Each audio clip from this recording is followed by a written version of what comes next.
It may be a different form, but it's still pride, and it's your pride, and you are the highlight. You are the people that matter the most. Thousands gather in the streets of Montreal to celebrate Pride. After last year's Pride was canceled due to the pandemic, Montrealers are glad to be back. I think Pride is like looking around and knowing that like you're comfortable with yourself and that there's other people that can also find comfort in you and that you can find comfort in others, knowing that you're all proud of each other for just being who you are.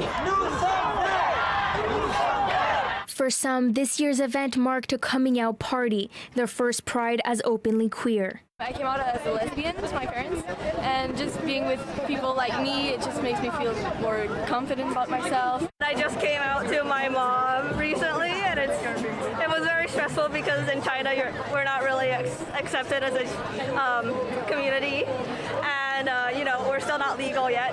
So it's very important for me to be here. It's very exciting, and I'm really, really happy to be here. Organizers say Pride is about celebrating diversity and supporting marginalized communities by giving them a safe space to be heard. We're still assessing how much the pandemic weighed on all the communities and all the different needs. So it's a time for us to come gather together and remember that what matters most are the communities we serve.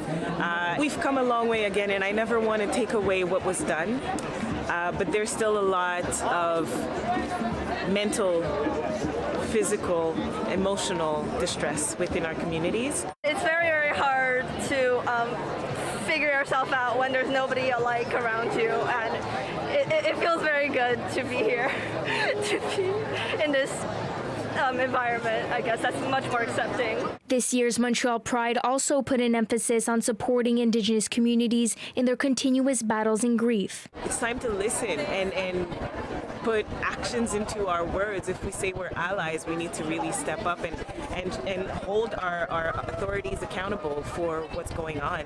I think it's unacceptable, and we've all benefited from something really tragic, and I think it's time we turn it around.